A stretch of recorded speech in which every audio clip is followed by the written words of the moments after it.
చూసుకున్నట్లయితే ఏదైతే ఏపీలో కొత్త వైరస్ ఎంటర్ అయింది కదా, సో దానికి సంబంధించి ఫస్ట్ మరణం అయితే సంభవించింది. ఇక్కడ మనకి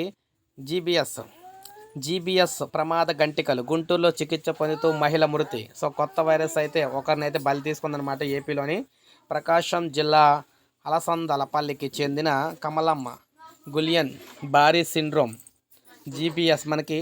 జీబీఎస్తో గుంటూరు జీజీహెచ్లో చికిత్స పొందుతూ చనిపోయింది. ఆవిడ తీవ్ర జ్వరం, కాళ్ళు చచ్చుపడి పోవడంతో కొన్ని రోజులుగా వెంటిలేటర్పై చికిత్స పొందుతూ బాధితురాలు ఇవాళైతే చనిపోయింది. కమలమ్మ మృతిని గుంటూరు జీజీహెచ్ సూపరింటెండెంట్ రమణ అయితే ధృవీకరించారు. అరుదుగా 1,00,000 మందిలో ఒకరిద్దరికే వచ్చే జీబీఎస్ అనే నరాల సంబంధిత వ్యాధి కేసులు ఏపీలో ఇటీవల ఒక్కసారిగా పెరగడం ఆందోళన కలిగిస్తుంది. గుంటూరు ప్రభుత్వ ఆసుపత్రికి ఈ నెల 11 ఒక్కరోజు 7 కేసులు వచ్చాయి. ఏలూరు, ప్రకాశం, పల్నాడు జిల్లాల నుంచి కూడా 4, గుంటూరు చుట్టుపక్కల ప్రాంతాల నుంచి 3 వ్యాధి లక్షణాలతో ఆసుపత్రిలో చేరారు. వారిలో 2 వెంటిలేటర్పై చికిత్స పొందుతున్నారు. అదే వ్యాధితో కాకినాడలో ఇటీవల 2 చేరారు. ప్రస్తుతం రాష్ట్రంలో ప్రభుత్వ ఆసుపత్రులు ఈ వ్యాధిలో 17 మంది చికిత్స పొందుతున్నారు.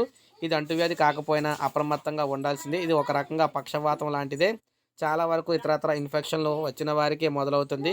వ్యాధి తీవ్రమైతే కండరాలు చచ్చుబడిపోతాయి. వ్యాధి లక్షణాలని సకాలంలో గుర్తించి చికిత్స పొందితే ప్రమాదకరం అయితే కాకముందే నయం చేయవచ్చు. ముఖ్యంగా కలుషితమైన నీరు, ఆహారం ద్వారా ఇది వ్యాపిస్తుంది. పెద్దవారికి వచ్చే ఈ వ్యాధి ఇప్పుడు పిల్లలు, శిశువులు కూడా సోకడం ఆందోళన కలిగిస్తుంది. ప్రాణాంతకం కాదు కానీ ప్రాణాలు అయితే పోతూ ఉన్నాయి. సో మొత్తంగా చూసుకుంటే మొదటి మరణం అయితే సంభవించింది. సో ఇప్పటికన్నా సరే కాచి చల్లార్చిన నీళ్ళు, అదేవిధంగా బాగా ఉడకబెట్టిన ఆహారము, ముఖ్యంగా నాన్ వెజ్ తినే వాళ్ళు అయితే బాగా ఉడకబెట్టుకొని అయితే తినాలి. సో ఇది మనకి కొత్తగా డాక్టర్లు చెప్తుందనమాట. ప్రతి ఒక్కరు కూడా ఒక లైక్ అయితే చేయండి, అందరికీ తెలుస్తుంది. సబ్స్క్రైబ్ చేసుకోవాలి, మన ఛానల్ సబ్స్క్రైబ్ చేసుకోండి.